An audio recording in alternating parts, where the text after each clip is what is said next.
I'm Robin Miller Brecker. And I'm Karen Lenzer. Welcome to Seeking Center, the podcast. Join us each week as we have the conversations and weed through the spiritual and holistic clutter for you. We'll boil it down to what you need to know now. We're all about total wellness, which to us means building a healthy life on a physical, mental, and spiritual level. We'll talk to the trailblazers who will introduce you to the practices, products, and experiences that may be just what you need to hear about to transform your life. If you're listening to this, it's no accident. Think of this as your seeking center and your place to seek your center. And for the best wellness and spiritual practitioners, experts, products, experiences, and inspo, visit theseekingcenter.com. Renee Lavallee McKenna has walked the walk. She is a no-nonsense, Boston-born mentor, hypnotherapist, and shamanic healing practitioner who guides people to heal and transform on a soul level. Her journey as a recovering addict, and as she likes to say, an ex-crazy person, led her to ancient practices and wisdom which transformed and healed her own life. So Renee's passion to bring her 30 plus years of experience to change the lives of as many people as possible comes from the depths of her soul. Her work, which she calls spiritual psychology, which psychology is spelled Psikologgy. It is intended as an alternative and a complement to Western psychology, and many find this work to be a helpful addition to traditional talk therapy, psychology, and psychiatry. Renee has a master's degree in transpersonal psychology and is a certified clinical hypnotherapist. She's also studied DepthHypnosis, Shamanism and Energy Work, and has been a student of lifespan integration, Hakomi Method, as well as Tibetan Buddhist philosophy and healing methods. We're going to cover her unbelievable path to this work. Plus, how does she work and blend these different spiritual and healing modalities? We're even going to touch on spiral dynamics, a subject that she's extremely versed in and something you may want to know about. There is so much to discuss. Let's get going. Hi, Renee.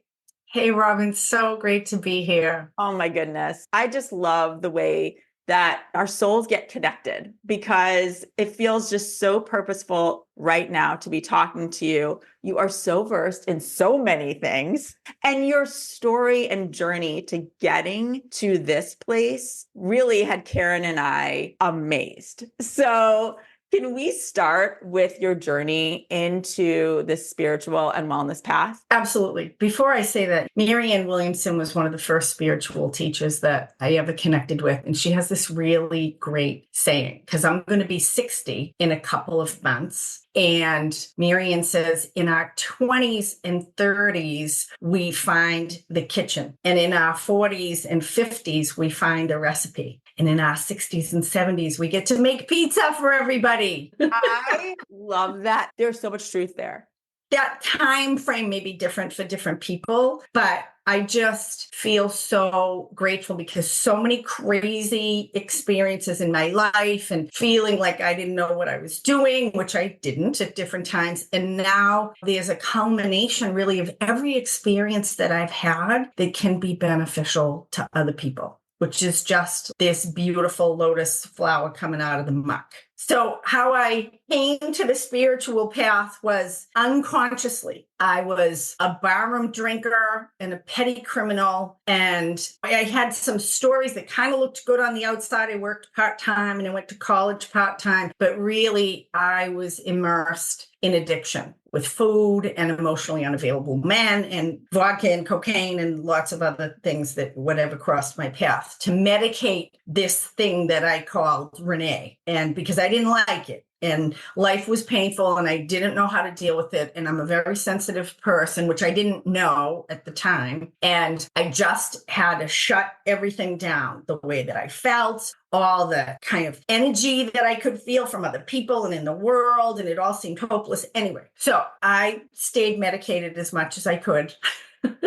and was a party girl. And literally this woman, I had trouble holding jobs. I would usually last about 3 months. And then I'd go away for the weekend or find a new Coke dealer or just not be able to handle whatever was happening and get new jobs. And I was always starting. Anyway, I was at this job and this woman came up to me and she had been watching me. And I was so self-centered, I had no idea even who she was, right? I wasn't paying attention to anybody but me. And she said, I've been watching you come in late on Monday mornings and sometimes wear the same clothes you were wearing the day before because you didn't make it home. And I recognize that. And I think you might be a drug addict and an alcoholic.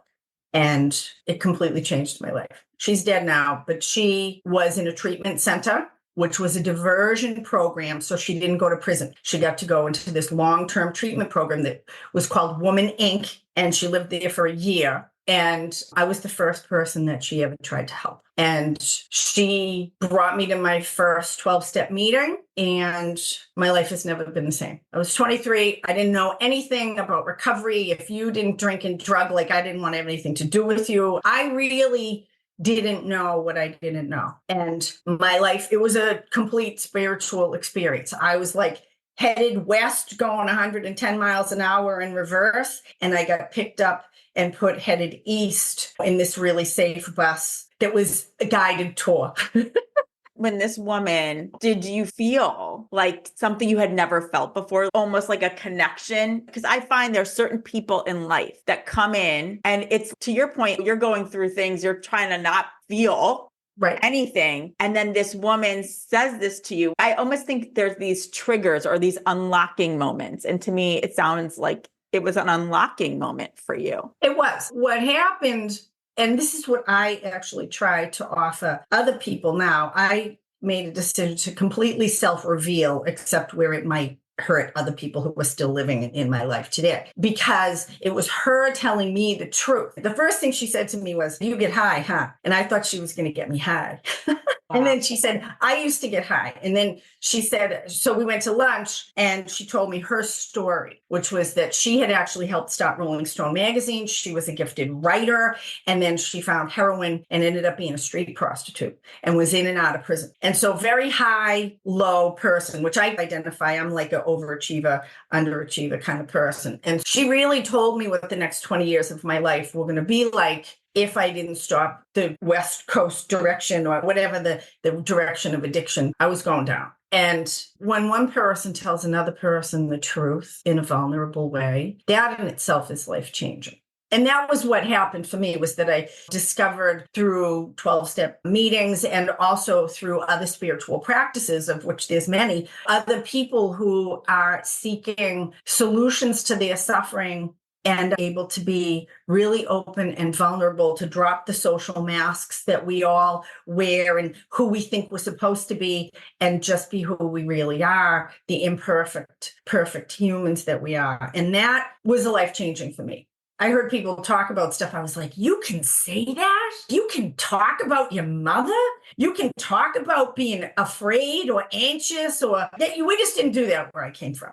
And don't you think too, over that time we were talking to her that day, it was like pretty incredible. You could hear her. It was a moment. Yeah. It was absolutely a moment. And I think the real spiritual awakening for me, which has been a very slow process. It's like, I like to lay in bed for an hour and I do all this. So I'm a slow waker upper, right? But what happened for me was there was a moment where I realized, I looked back at the last year up to that point in my life, and there had been tremendous failures. I tried to move to Texas, chasing some guy. There was a lot of crazy stuff that happened. I had a really bad time with crack and meth. I had a bad meth week where I got lost and I didn't know what day it was. And so things had started to really crumble for me. And I saw how everything that had not worked out, how all these circumstances had brought me to that moment to be able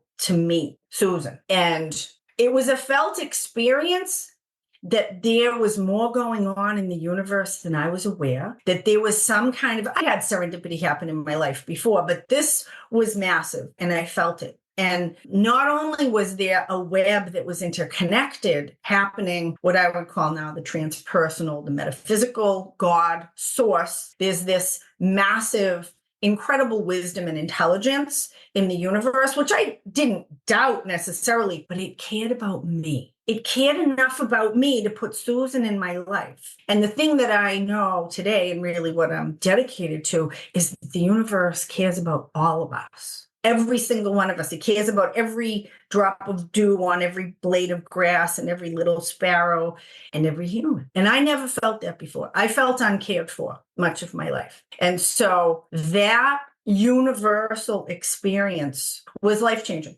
And I've never gone back. I didn't stay sober since that day. I did have one night where I went out and got drunk and found the Coke man. And I realized that I might never be able to become the person that I really wanted to be if I kept messing around like that. So that was on Valentine's Day, which is a really nice thing. Yeah. Yes, it is. Yeah. It was, you know what happened? See, what happened is I might have stopped drinking, but I didn't change my behavior. So I broke up with my married boyfriend because me and his wife weren't getting along too good. And I immediately hooked up with somebody in the 12-step fellowships who had a girlfriend. And just because that's all it was just what I was attracted to. That was the resonance I was at. I was used to being the other woman. And he went to be with his girlfriend on Valentine's Day and I got drunk because I was like, this is what it's like to be sober. Why would I be sober, right? This is just the same thing, just not medicated. And the lesson for that for me was that I needed to change. And I didn't actually know that change was possible. Not in the way that I understand it today. I was always trying to change the outside. If I could lose the right amount of weight, get the right job, get a car, find a guy. If I could fix the outside, it would fix the inside. That's what our culture tells us. Yeah. And I would say most people listening right now are feeling that. That's what we're taught. And now what I know today is that the outside, it was backwards. Like I needed to change the inside. I needed to change my behavior. I needed to grow into some spiritual orientation to understand this wisdom that brought me into this loving place and of the possibility for real change. I needed to face my fears. I needed to look at my anger. I had tons of baggage. And I would like to say I'm still unpacking to some extent, but I needed to be willing to face myself. I had been running away and I needed to turn to face all of the boogeyman. And ultimately, they've either dissolved or turned into gifts and angels for me. So then what was the foray into just even understanding that there's something else going on here? The first thing was this massive shift. I went from being almost a daily drinker and drug user and just like crazy person to trying to make my life better. And after I relapsed, I immediately got into therapy because it became obvious that I had a lot of baggage. I had a lot of problems. I wasn't just drinking for fun. I didn't drink because I was thirsty. I was drinking and using to medicate this unresolved suffering that I had, a kind of existential angst and suffering within myself. And I didn't know there was anything you could do about that. Yeah, I really didn't. I thought you just medicate that and that's it, right? And hope you live or whatever you're doing. For me, this possibility and a lot of direction through the 12 steps, through good therapy, through spiritual practices, which over time I've gotten the opportunity to pursue many. I went from being a self-destruction junkie into being a self-help and self-growth junkie because I like to feel good. I've always liked to feel good, right? And we live in this place, this plane on the third density of Middle Earth is set up with this compass that we have inside of us, which is a pleasure pain compass. And if it hurts, it's information that something needs attention. And if it feels good, we're going in the right direction. So that it's very simple in that way. And it's not unfair. Actually, we may need to change radically our life and ourselves in order to solve that pain. It may be inconvenient. We may not want to do it. We may not do it. We may stay in suffering. But my suffering, for the most part, has been resolved. Not that I don't have problems. Life is difficult and things happen, but that suffering is no longer here. And that is my passion, to bring that message that suffering can be and should be. I think it's our work here as humans is to resolve our suffering. We each have unique configurations of birth, circumstance, and culture and religion and all of the different gender, whatever the configuration is. It's not a coincidence. Like, that's our work. I think we're part of an evolutionary machine, and our individual growth and development or devolution is our input into that larger system. I know you do. I totally agree. And that's why I love talking to you. So you're on this now feel-good adventure, and you start with talk therapy. You obviously feel the shift in your own energy, and you're part of this 12-step program. How do you get introduced to these different modalities, which we now know for you, you've put together in something that you call spiritual psychology? And as I spelled it out for people who are listening, you call it PSI-KOLOGY. Yes. So I do that because I made a decision not to become a licensed therapist. I had that opportunity when I was in graduate school. And I realized for myself, I serve the divine. I serve source. I serve higher wisdom, which the Board of Psychology may not be tapped into and actually doesn't believe in. My life has been shifted and directed by spiritual practice and experience. That is actually what heals. And we need to have intellectual information. We need to make physical changes that provide the container for that. But we're all spiritual beings having a human experience. And it is the spiritual suffering and our sense of disconnection that actually is the root, I believe, of all human suffering. So that's the solution to it for me. And I made a decision not to get licensed. So I technically can't use the word psychology because I'm not a licensed psychologist. And I don't want to mislead people, because although I am Western trained, and a lot of the best of Western psychology, family systems theory and inner child work, and there's a lot of, that's a little edgy actually, the idea of Freud and Jung, and those are a lot of important foundations that are really helpful, but they often will just bring us up to looking at our symptoms and don't have the skills or wherewithal to really work with the source. Now, that's the cutting edge of therapy right now, which internal family systems and Hakomi and lifespan integration is brilliant work happening in the licensed modalities, but it's still cutting edge. It's not mainstream yet. And even then, they can't go into the spiritual realm. That's too woo for most people.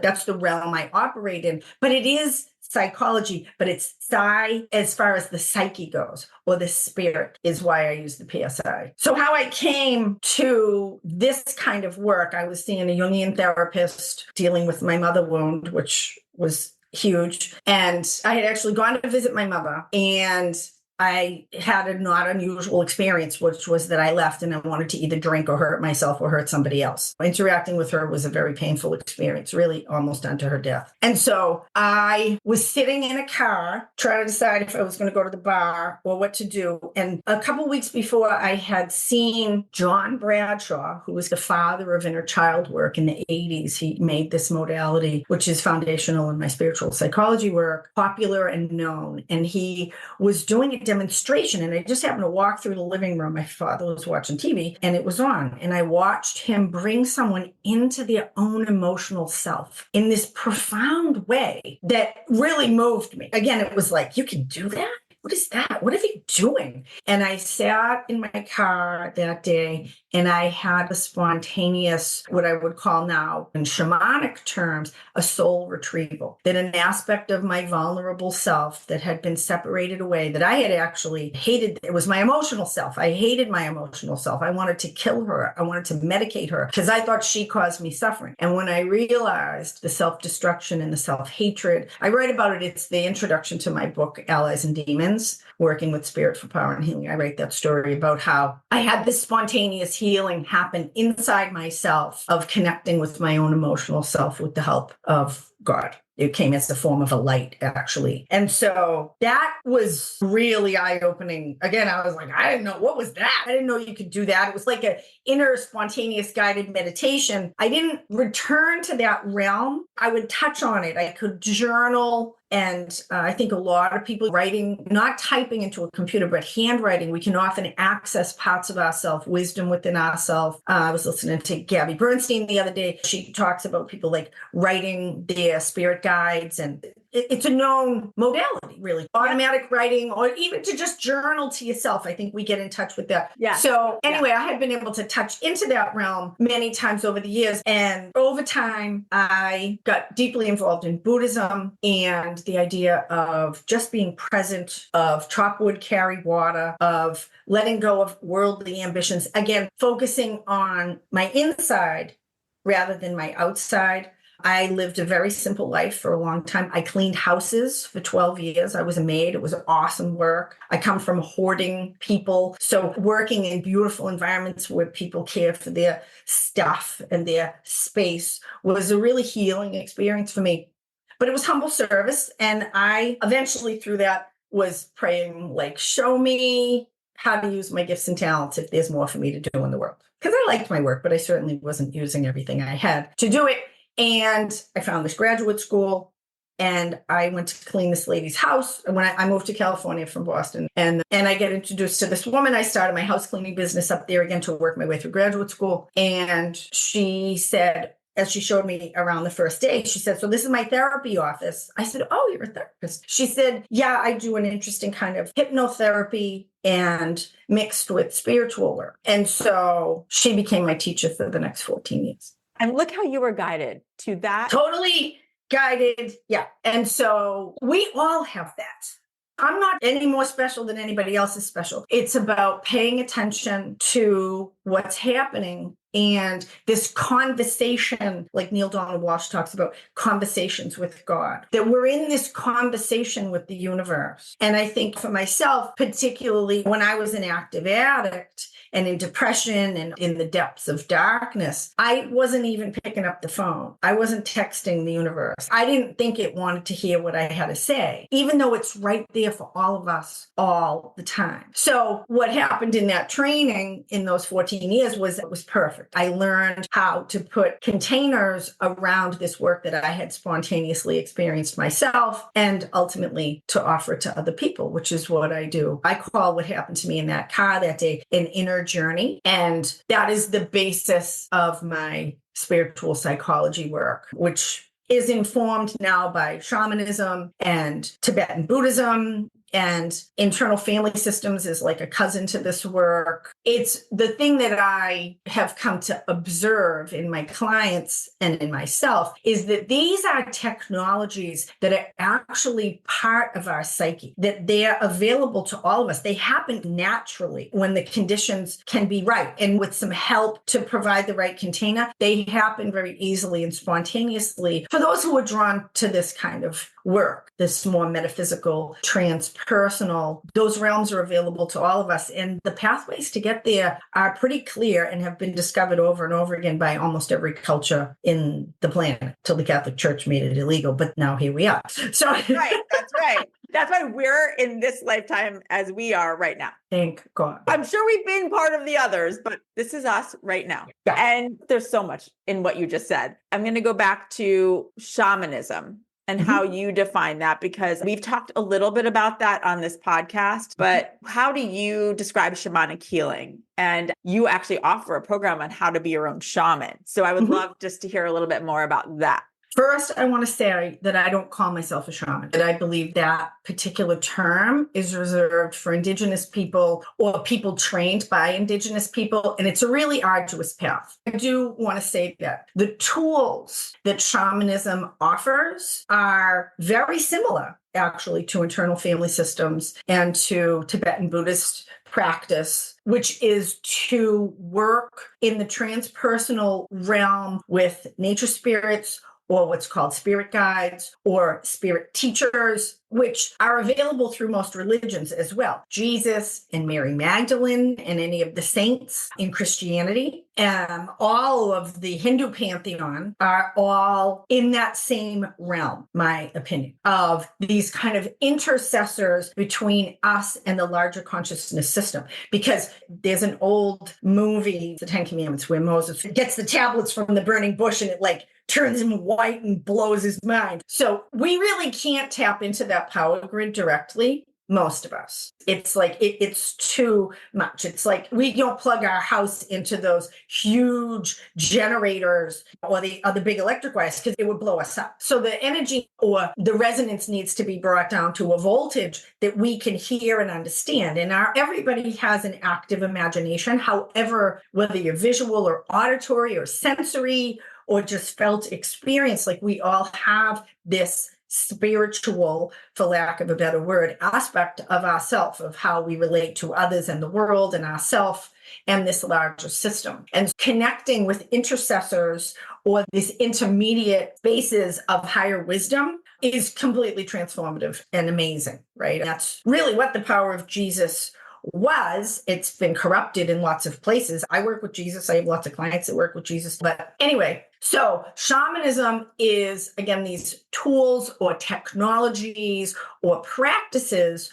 where we can connect directly with higher spiritual guidance. Now, there's many levels of consciousness. The thing I love about shamanism is it's a very simple paradigm, and I find it incredibly useful. In shamanism, they talk about the upper world, the lower world, and the middle world. And the middle world is where we live now. And this is a contested space. We can't always trust what happens here, as all of us know. So walking down a city street, there's people that are nice, and there's people that will take your purse and run, right? So in the non-physical, there's a transpersonal aspect of the middle world, which is often called the astral plane. And it's where we feel the suffering. When you see a homeless person and you can feel their suffering, what you're feeling is the non-physical aspect of that. Wars in the world and all of the ignorance and fear that runs a lot of the suffering here. Like, we can feel that suffering. It's a very contested space. So most of us are stuck here. We don't know that there's more than that. And it's a very small segment of what's available to us in this larger consciousness system, in the different levels of consciousness that are available. And so what trauma does is it allows us to travel out of the middle world,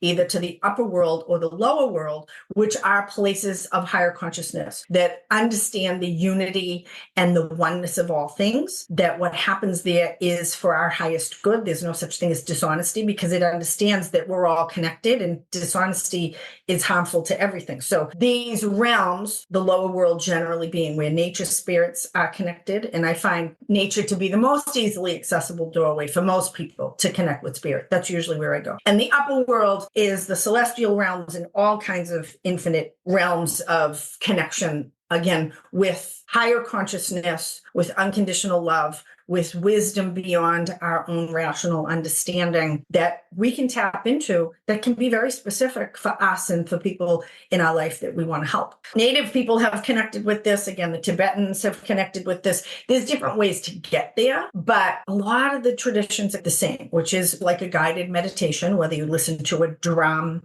or whether you listen to somebody's voice or whether you just intend to go. These realms are available to all of us. They're right here. It's not complicated. Now, a lot of people have trouble. Their conscious mind doesn't believe it, or they're very defended because they know that this is a contested space. And hence, I think the real outpouring right now of psychedelics is people that need extra help to get there. I don't use anything mind altering. I haven't for almost 36 years. You don't need drugs to get there. If you need them to get there, great. And there can be advantages to doing it, but it's unnecessary. And so it can be anywhere. That's just my own opinion, because that's my experience. Any place you can get with the drugs, you can get without the drug. But getting to those places is, I think, part of being a healthy, fully expressed human, is to be able to connect with this larger truth that we're part of something that cares about us, that there's incredible information and wisdom available to us if we want to access it. And shamanism, in that simple paradigm, has made it very easy for me and made it simple for me to teach that to other people of where we're going. Oh, I love the way that you put that. And I'm really glad you brought up using psychedelics or not using psychedelics,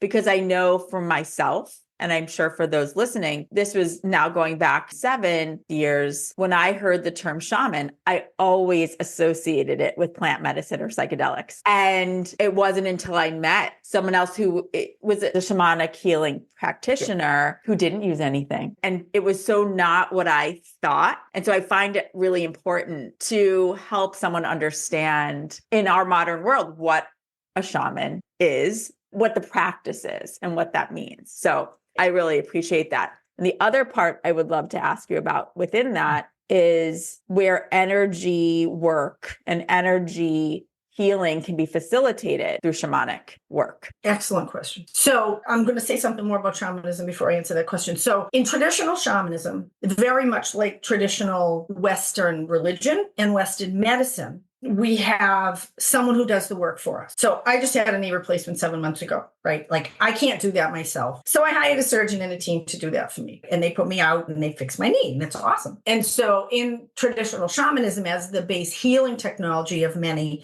indigenous cultures, they were the healers, they were the doctors, they were also the therapists and spiritual advisors. It's a tremendous responsibility. And not everybody was in integrity, but for the ones that were and doing it well, we're glad about that. And so they actually do the work on person. So you would go, and many shamans, this is a totally valid way to work. Many shamans still work this way. It's one of the reasons I don't call myself a shaman, because I don't, although I am trained and could do it, doing the work for other people is, for some people, they need that, but it's attuned to that idea of giving someone a fish to feed them. And I would actually much rather teach people how to use their own fishing rod, so that they can fish for themselves. And I think evolutionarily, where we're at as a species right now, is that we are being called to grow without intercessors into direct, or what traditionally was called mystical connection with source, with universal mind, with the divine. And again, it doesn't have to be, it isn't fancy. It's actually really accessible. And Buddhism speaks to that a lot. You just drop into presence. And mindfulness really speaks to that. It's right here, right now. We don't have to necessarily do a lot to have it available to us. And so what my work is about is to actually teach people to be their own shaman, that these tools, and certainly there's a lot of skills and there's very advanced work. I work with the dead. I work directly with intentional negativity. And there's a lot that can be even dangerous, quite honestly, if you aren't trained in how to protect yourself energetically and how to orient yourself in working on your own ego structure and hero or savior complex or victim complex or whatever the thing is. For me, it's more important and also really easily accessible to teach people, this is right here, right now. This is how you can do this for yourself. And that's what most of my content, that's what my healing trauma course is about. That's what my book is about. That's really the work that I'm dedicated to, is to be able to give people the tools and technologies, again, to be able to do this work for themselves. That the divine is right here. It doesn't have to come through me. I didn't know how to use it after it spontaneously happened to me. There's definitely some lore that is, I think, part of the upsurgence of shamanism, and people like Michael Harner, who founded the Foundation of Shamanic Studies in the 50s and really brought shamanism, what he calls core shamanism. He was an anthropologist who studied, he had actually a psychedelic experience down in the Amazon. He had been an academic and he was like, whoa, what was that? You can do that? So he dedicated his life to bringing these tools, and the Foundation of Shamanic Studies offers classes all over the place. They're a fabulous organization dedicated, but it's not about cultural appropriation. It's about each culture has its own sacred practice, which is sacred. But underneath that, there are these just human tools or abilities or skill sets that we all have access to. And that's, to me, the shamanic journey or the inner journey, guided visualization, anything that mindfulness meditation, if we go deep enough, brings us in through these doorways of the personal into the transpersonal, from the physical realm into the metaphysical realm. And when those two are joined, there's a level of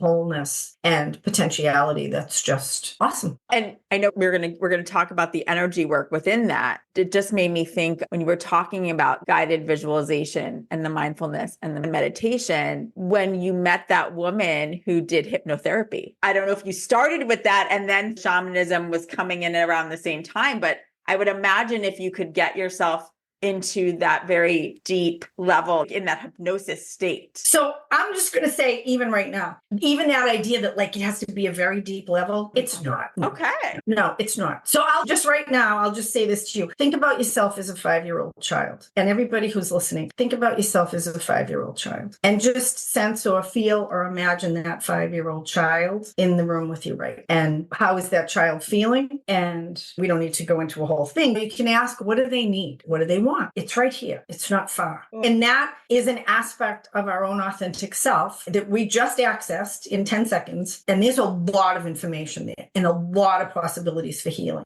and how I relate to that part of myself in my life. And that's just the beginning, but it's not fancy. It doesn't have to be complicated. Now, sometimes we need more help to relax our body, and our conscious mind is an amazing machine. And it's a thought generating, construction building that helps us move through the world and creates an identity of who we think we are and allows us to interact with others and protect us from danger. But it's limited. It's very, and just like the brain can't digest my food, there's a lot of things it can't do. It can't actually connect spiritually. It can observe, it can remember. It might make sense and narratives out of that experience later, but being able to connect with, again, these non-physical or transpersonal aspects of life, that's really where the flavor and texture and color is. And it's available to all of us. Thank you for saying that. Thank you for bringing up that exercise. That is an easy way for everybody right now to realize what is all around us. All around us. It's all around us. And it's right all there, around us. all the time. We just don't all the time. access it. We just don't consciously access it. It's like, I just heard this cute little story. So there's these 3 little fish and they're swimming along, and the old fish swims toward them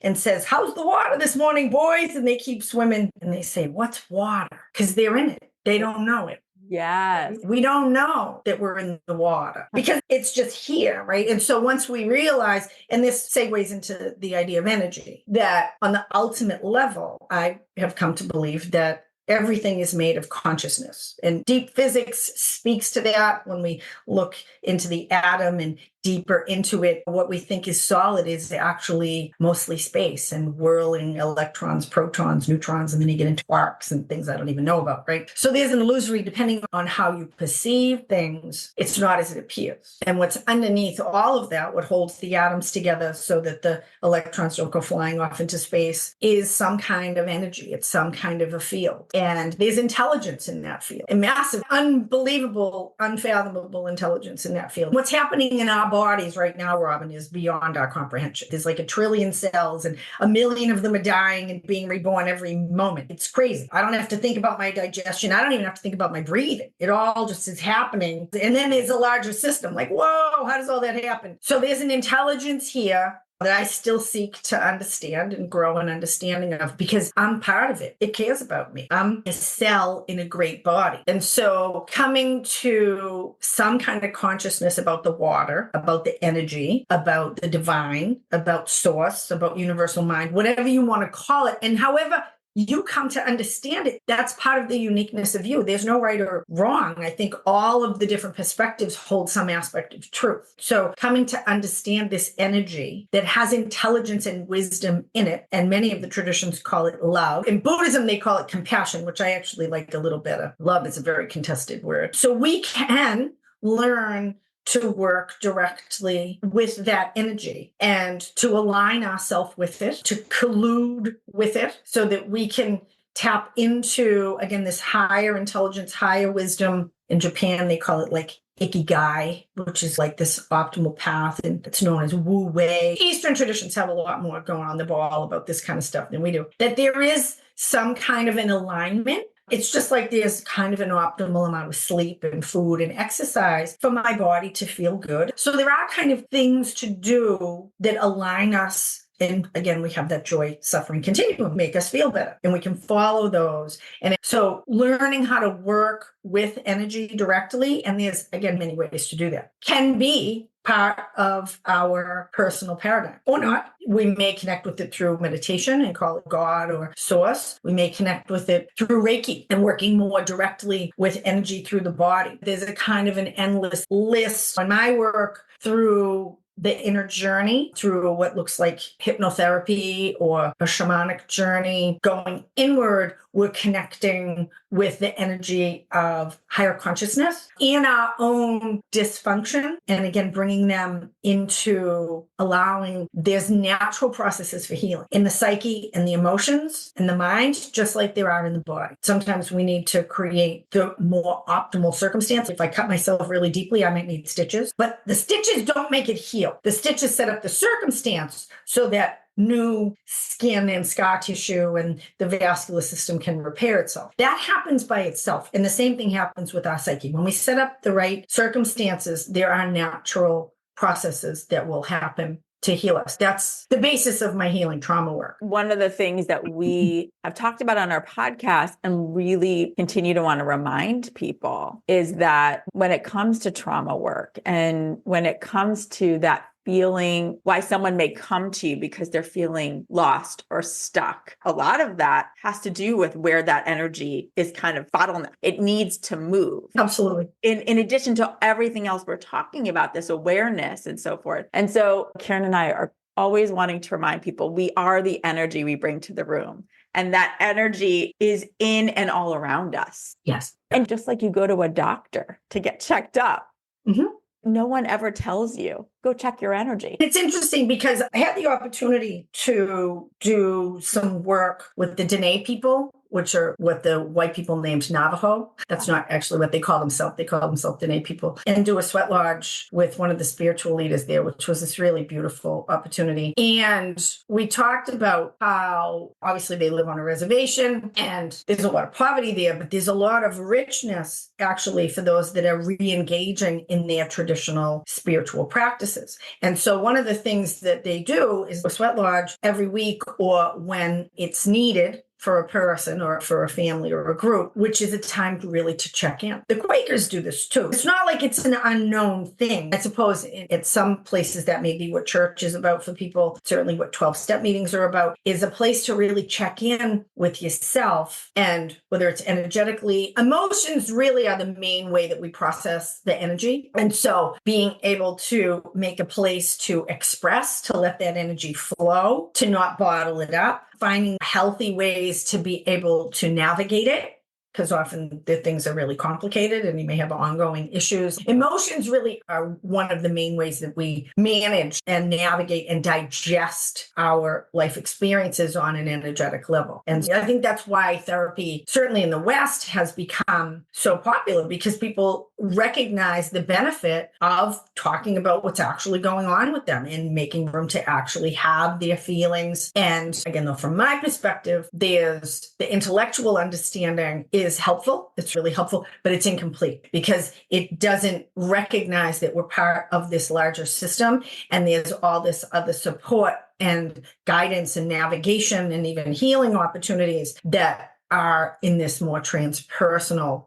We're mostly focused on the personal rather than this larger system, which makes it a more complete healing and more complete expression and understanding of what it means to be a person, I think. Yes. And I would say, I feel like podcasts that are talking about what we're talking about today are going to help move things so that it becomes more commonplace, so that people can be treated in a more complete way. And so I even think about that evolution of talk therapy. Like I think about 1950s and 19th where people wouldn't necessarily admit that they were going to a therapist, right? And now here we are, 2024, and I can tell you with my daughter, who's 15, all of her friends, including her, are like, yep, got to go to my therapist today. You know what I mean? So what I think about is what we're doing and how we integrate that into that intellectual so that we can continue and really help people recognize the fullness of themselves and then where they fit in with everybody and all other things. Yes. This is why I'm actually very hopeful about what's happening to humanity, which seems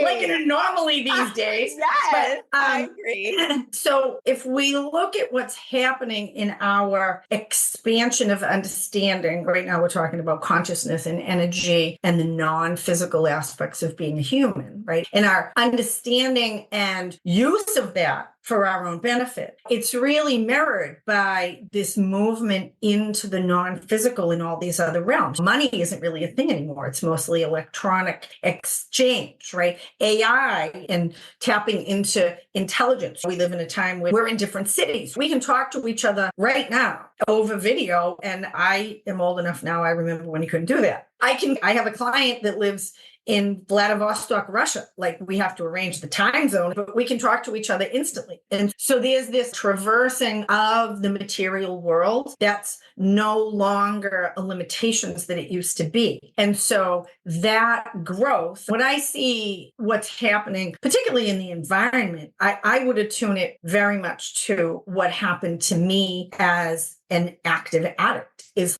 We're recognizing that this is the wrong direction. We're on a crash. There's a kind of a crash and burn or unsustainable course. This is dysfunctional. And just like myself, I didn't know what the solution was. I don't have to know what the solution is. We're part of a much larger, wiser system that's infinitely generative and creative. And there's going to be solutions, whatever those are. Now, I don't know if humanity is not going to last forever, because nothing lasts forever. Everything's impermanent. There's a wisdom teaching for humanity that we're all like teenagers, which was what happened to me. I stopped growing emotionally when I was 12 years old, when I started to use drugs and alcohol. So I physically got older. There were more numbers after my name, but I didn't grow up. And then we're being called to grow up. I think it's part, again, of our natural evolutionary process. And there's a feedback loop. And look at things like what happened during the pandemic, where the dolphins returned to the Grand Canal in Venice, and in a very short period of time. The ability for the earth to heal itself, for us to heal ourselves, for redirection and recalibration to happen. And it's what we're supposed to do. That's what evolution's about. Things are supposed to get different, because that doesn't work anymore. So we better grow wings and get out of the water. That's right. Or, you know what I mean? Whatever. And who thought of that? Exactly. I love it. We're hopeful. I'm very hopeful. Yeah, I think we're going in the right direction, actually. That's awesome. Good. And so when you're working with someone, what are you seeing and feeling on your end? So I'm going to answer a question you didn't ask yet first, because I think one of the great benefits of connecting spiritually, of working with the metaphysical realm, particularly to work directly with what we understand as higher consciousness, or God, again, whether that's from a Christian perspective with Mary and Jesus, or from working with nature spirits like tree and crow, or working with angels and ancestors, like whatever we're connected with that is aware of a larger perspective than we can see as individuals, that has more wisdom and more access to higher power than we do. There's a tremendous benefit of that, because historically, when I wanted to help people, I would use my own life energy to do that. And I think it's really one of the big gaps culturally right now. We look at the big myths in our story, like Lord of the Rings and Harry Potter, which a lot of these people are probably aware of those stories. The main source of love and wisdom is humans. It's brotherly love, which is a wonderful thing. And if it wasn't for other people, I would be dead, or at least very miserable. But it's limited. And so there is this, again, the larger spiritual system, the larger configuration, the larger energy, what Tom Campbell calls the larger consciousness system. He calls it the LCS. That has our highest good in mind, that we're a part of. Being able to tap into that allows us to actually use that energy to help other people rather than my own life energy. So when I would try to help people before I was trained, I would get depleted. I would be resentful. I would feel drained by them. It was exhausting to me because I was trying to feed them from myself. And now what I understand, and this is what I train people in my mentorship program and just clients, because we can all benefit from that. When I can connect spiritually, whether I'm grounding in the earth or connecting with whatever it is I connect with, then I can use that source energy to help other people. That my job is actually to ground that source energy, and I don't need to know what's best. It might come through me. I get my own instincts and intuitions about it. I can certainly interact and tell people what I see. But again, it's like that idea of giving people a fishing rod. I'm not the ocean for them to fish in. I want them to be connected with source, because then they have resources that are infinite and always available to them.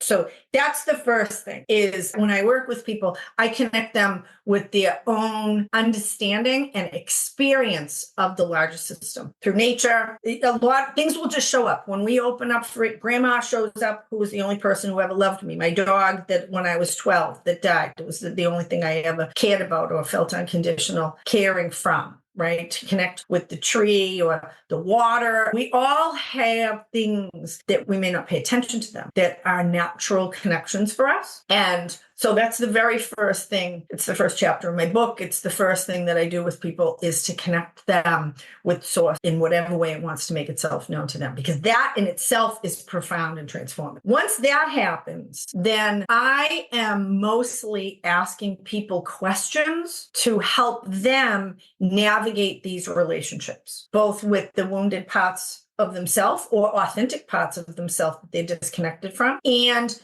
the interaction with this larger system that's here to support them. And so I have people talk to me to describe their experience. And so I go with them into these other realms or into their own psyche or into their trauma. Again, knowing I'm more of a navigator, like the ship is theirs. And I ask people, what do you want to work on? I want to work on my anxiety, or my husband divorced me and I don't feel like I know who I am anymore. Or I have all the sexual trauma from when I was a kid and it's interrupting my ability to have sex with my partner. Okay. So I ask them and they're telling me as the navigator, that's where we want to go. With that course in mind, then I'm going to ask them the questions that are going to be helpful to bring them deeper and into those healing configurations where that natural healing can happen within themselves. Does that make sense? 100%. And I love the way that you put that. Thank you for expressing that so clearly. So for those who don't know, what is soul retrieval and what is power retrieval? Soul retrieval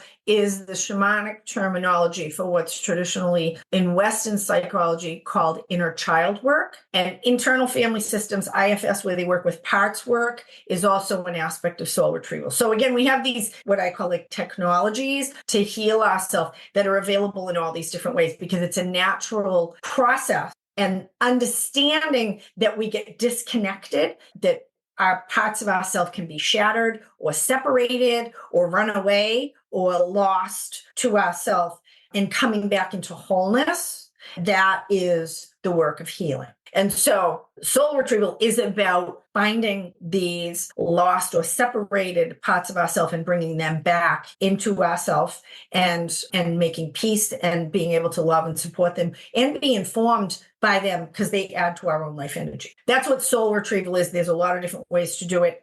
We could understand these parts of our own life energy, our own emotional self or our own energetic self as soul aspects of ourselves. And so it's about becoming more whole on a soul level when you do soul retrieval. I think that's foreign to a lot of people. So it's probably the single most powerful transformative piece of work that anybody can do is to do soul retrieval work or inner child work, however you would. I agree, having done it myself. It's profound. So power retrieval understands that everything is made of energy, and that power can be lost, can be drained, can be stolen, can be given away. So physics tells us that power, like the amount of water that's on the earth has always been on the earth. There's actually not new water creating itself, which is a little mind-blowing. It just changes form all the time. That'll blow your mind. It's all billions of years old.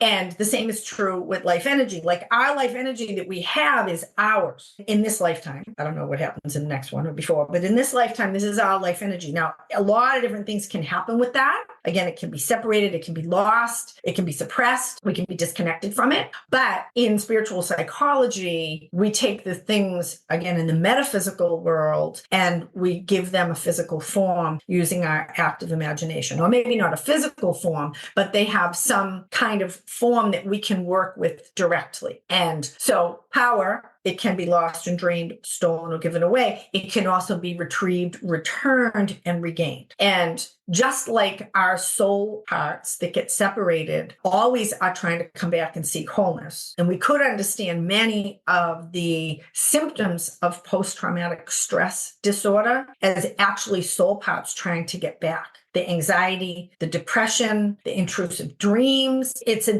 completely different way to look at it. But when we do return to wholeness and create a compassionate space within ourselves, those symptoms will go away. with power retrieval, the expression of power loss, so the experience of power loss, which we've all experienced. So surgery can do it, accidents, illnesses, any kind of trauma or shock, certainly abusive relationships, or any kind of traumatic experience of being attacked or neglected or harmed in some way, physically, mentally, emotionally, spiritually, sexually. Any of those harms could be seen from a power perspective, if we look at everything as a power exchange, as some power dynamic of power loss or power gain. And we're all exchanging energy all the time. And it's actually healthy. We're supposed to do it. We're exchanging energy right now, but it feels good. And so it's fun. And so knowing that it's like being a semi-permeable membrane that can let things in or stop things from coming in at will. And when we have healthy boundaries and a healthy adult ego state, we can do that. We can say, no, thank you, that doesn't work for me. Or yes, please come in. That in itself is a lot of work for a lot of us because we don't learn that. But in a very similar vein, we can do that with our energy because it ultimately does belong to us. Anything that has been lost or stolen or drained away, we can get it back intentionally using the process of power retrieval and exchange. And there's personal power retrieval and exchange, and there's general power loss and power retrieval. General power loss is something that happens to all of us. We get depleted, and I teach a couple different systems for people to actually replenish and restore themselves just from the energy that they may drain away and not even know they do it. That just goes out into the system. I did some power retrieval, general power retrieval work after I had my knee surgery, because surgery is really interruptive to your energy system. And I was feeling really tired and I wasn't healing in the way that I wanted to. And I did some of that energy work in relation with also doing some Chinese herbs and some other stuff that really restored my energy. But no one, my surgeon wasn't stealing my life energy. He'd think I'm crazy if I talked about it. However, if you're abused by a boss or a boyfriend or by your mother, or if you're abusive to another person, gossip is a way to steal energy from people. When we try to intentionally hurt another person, we're power stealing from them, or they power steal from us. And the residual, this is a different way to understand the residual feelings that we'll have. Some can happen years ago and we'll still feel it. Now, some of it may be our own processing and being in a loop of resentment or a loop of victimization, which we need to resolve. However, on an energetic level, resolving, reclaiming the energy that was taken from us and removing anything we may have taken on from the other person and either letting it be drained away or returning it to them is a profound and really transformative process. I had never heard of it. I'm so glad I now know of it. I just did a really powerful piece of work with a client who was raped when she was a teenager. And we did a really potent soul retrieval. There was a shattering of her energy. And actually her grandmother showed up and gathered up all of the pieces that happened in this rape. Wow. And we brought this part of herself out of that place into the ocean. And there was a reclaiming just of all these soul parts of herself. And she had really not wanted to even ever think about it. So she was actually keeping that part of herself separate because she didn't know that she could heal that part of herself. And when we were done, she very naturally said to me, so what about the guys who did that? And I was like, there you go. Like her own system knew that this was incomplete and we needed to do a power retrieval back from the people who harmed her. Power retrieval is really the secondary piece. I am blown away. And I know we don't have that much time left. So if we have a moment, let's touch on spiral dynamics, which I know we're going to have a whole other episode about this. Blew my mind when I listened to your podcast about it. So let's, on a very high level. If I have a secondary passion, it's bringing spiral dynamics into conversational part of our culture, because it is like understanding child development has shifted the way that we relate with children. Spiral dynamics really can give us a different perspective of how to interact with individuals, with groups, and even with whole cultures and countries. So spiral dynamics is a system that was discovered by this researcher at some University of Texas, Claire Graves. He was actually doing some other social experiment, and they were reviewing hundreds of thousands of responses and for something else, and I don't even know what it was. And he started to see these patterns. He saw patterns of value structure and what was important to people. didn't have anything to do with intelligence. It didn't have anything to do with money or socioeconomic status or even their culture necessarily. It was this developmental scale that he observed of how humanity has developed. And it actually points the map of where we're going in a healthy way. And it makes it understandable. Anybody's worldview is understandable if you understand what's important to them. And what's hard is that what's important to me, I think, is the most important thing. And I think everybody should think what I think is important. But the reason it's a spiral is because it actually is inseparable. It's all a unit. And every worldview is part, again, of this larger system. And so they use colors to describe these different, what they call memes on this spectrum. And it starts with beige, which is the most basic, that's survival. That's where we were at when we were probably pre-Neanderthal. The animal realm lives in the beige. We all have that within us. If I'm starving to death, we're going to talk about things in a different way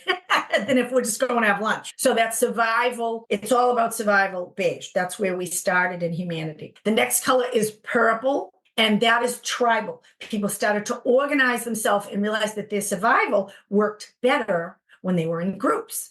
And so if you're a better hunter and I'm a better weaver, we can work together and there's an improvement in everybody's quality of life. And what's interesting is that the deficits in each meme create the evolution to the next one. Just like children crawl and then they realize that's not really effective. Like they want to stand up and walk and then they want to run because there's limitations and it pushes it. And so the limitations push us, which is also why I'm hopeful on the larger feedback loop that we're in of our evolution as a species. So there's limitations to this purple, which tends to be very magic and mythic and superstitious. It doesn't make any room for the individual. It's all about the group. It's almost like a hive mind kind of a thing. And so you get some ambitious individuals who are like, I don't want to weave. I don't want to hunt. I want to go on a mountain and meditate or whatever they want to do. So that develops the next meme, which is red, which is about individual power. And you'll see a lot of developing countries that are coming out of a more tribal culture and they move into this place where there tends to be a tribal leader. There tends to be a lot of power dynamics. It's very much of the strongest are in charge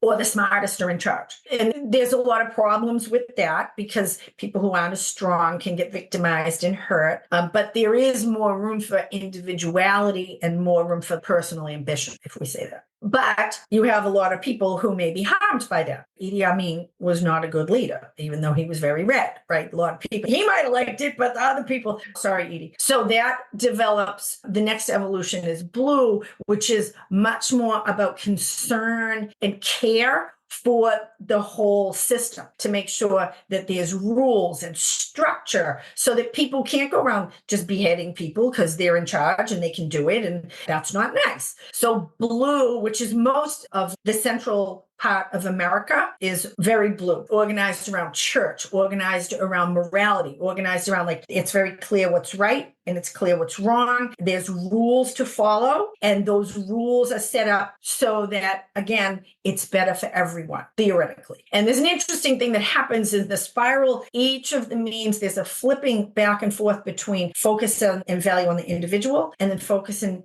value on the group. And so after the next evolution, after blue, which we could understand, it's interesting because we look at the color like police and unions and a lot of things that are blue in that it's just interesting to notice like organizations and groups that work together and have power as a group again. But again, there's a limitation to that because if you are a square peg and don't fit in the round hole, if you're outside of the rule structure or want to have personal ambition outside of that, you might get your head cut off again. So that leads to the next iteration, which is orange, it's very interesting because Donald Trump is very orange and it's a joke, but it's true. So very much about personal ambition and America and corporate America and the way that we run our sports with kids in school is all about personal achievement, to be the best. If you push yourself to the edge, what are you able to achieve? And there's a lot that can be achieved in that personal ambition. A lot of the technologies that we have, a lot of the medicine that we have has been driven driven by people's brilliance and the support of their individual brilliance to pursue Einstein and Bill Gates and people that have really offered things to us that have improved our life. So orange is about personal ambition and personal achievement. It's a lot often about money and material goods, and again, has driven what I would say is a better lifestyle for most people worldwide than we've ever known. Most of us live in houses that used to be the houses that kings would live in. Now, although world hunger still exists, it's on a much less scale than it ever was before. And a lot of that is driven by the level of food production. Again, we won't get into the morality of food production. So orange provided a lot of benefits, but it has a lot of deficits because you're doing personal ambition and you have things like Flint, Michigan that has terrible water, and we don't care about the native people who have to live because we want that good land and we'll stick them over here. So again, similar and echo to what happens in red. In orange, they can be a lot of suffering as the result of individual ambition. But those who are ambitious, from their standpoint, they aren't thinking about those people. They're just focused on what's ambitious. And this breeds the next iteration, which is green, which is really, this is the growing edge in America right now. And green, we have the Green Party, we have green peace, we have green recycling. It's about caring for, again, the whole group. What about the trans people? What about the whales? What about the environment? What about those who aren't able to vote because you guys made bad voting lines? We start to care about everyone else and want to give everyone a voice. And so there's this expansion of the blue and the purple, this more tribal, but it's evolving. It includes personal ambition. It includes rules and structures. It includes power and what Ken Wilber says, transcend, include these things in us. So we all have beige, red, blue. You can't actually have healthy orange without having structure underneath it. So green, which is where really the cutting edge, and it tends to be the edges of the country more now, but it's infiltrating everywhere, is this concern for the disenfranchised, concern for everyone. That we want everybody to be able to vote. We want everybody to be able to have food. We don't want Palestinians to be suffering or Jewish people either. So it's a concern. It's a growth in compassion and awareness and a desire to use what happened in orange, which is our personal ambition. How can we use that to help these other people? So the limits of this is called the first tier of spiral dynamics. And the limits of that is that each of the means thinks they're right and has trouble understanding the other ones. So the green people hate the orange people and the blue people hate the green people, and everybody thinks everybody's stupid because from their worldview, what's important to them, they don't understand why someone would do what they're doing. But each of those world views is valid from those perspectives and has its place in the larger spiral. It actually all works together. If there weren't sanitation workers, and I used to be a maid, if there weren't electricians, then we wouldn't be able to actually make computers and develop AI because the whole thing's necessary in this complex structure. So the second tier, the next iteration of that, this misunderstanding or inability to understand others evokes what's called the second tier, and the first color of that is yellow. And that's when you start to be able to see the whole spiral and appreciate all of it. And this is really the growing edge where most of us on the cutting edge are moving from green into yellow, which has a more meta perspective. It has a respect for each of those colors and validates them and knows that they have a place, that it's not scary anymore. Those things, those people aren't wrong. They aren't stupid. They're actually necessary to this development that we're having as a species. And so yellow tends to be more individual. It's a lot about gathering information. It's a lot about self-growth, a lot of spiritual practices, and maybe intellectual practices of trying to understand the system. A lot of cutting edge science is yellow if they have wisdom involved in it. A lot of the next iteration after that is turquoise. And again, we return more to a group centered. It's almost like scales on a keyboard, and you have C in different places on a piano keyboard. So turquoise, which is the second of the second tier, is similar to purple, which is the second on the first tier, which is where we return to this more spiritual, magic, mythic understanding that there's more going on here. There's a more openness to spirituality. There's a mystical understanding. There's like what we've been talking about, which is there's a larger system that cares for us, and we don't have to figure it all out ourselves, that there's more experiential than intellectual understanding. And again, an appreciation for all of the means that it stands upon, and also bringing these more wisdom, perspective, and energy into that larger system. And that's about where it's not too many people after turquoise.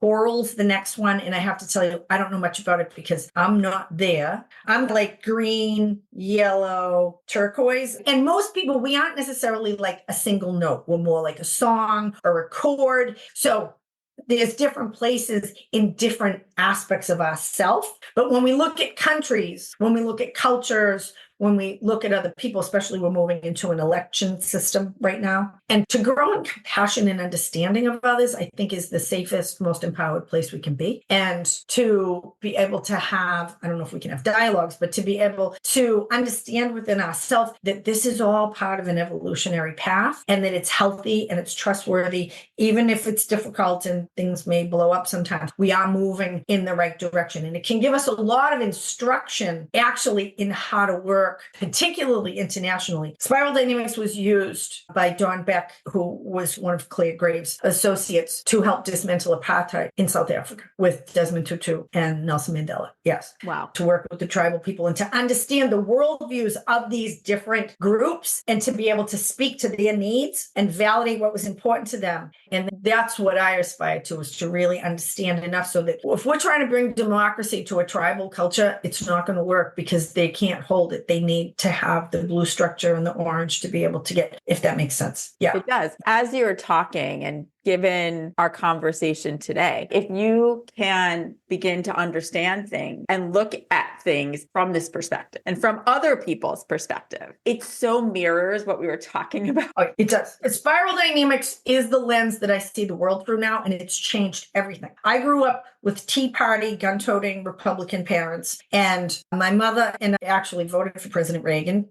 years ago because that was my first time to vote, and that's what my parents did, so that's what I did, right? And nothing wrong with that. I grew up with Republicans. It's fine. Many wonderful. But I'm a much more liberal person today as I've grown into my own self. And my mother would send me terrible stuff and like really disparaging things about liberal people. And it's, Mom, don't you know I'm a liberal? But from her perspective, it used to make me crazy. And then I understood, because we're trying to change each other rather than understanding, this is her world, it's her worldview. That's right. And I think that's the point. That's why when you introduced that to Karen and I dug into it a little more, I just feel like others may want to also dig into it because it can really change your perspective and make you less angry, actually. Yeah. And less fearful. It's all part of it. It's all. That's right. And it's okay. It's necessary, even. It really helps you look at it from these different sides. Yes. I think what our conversation today is going to give people is hope. So much hope.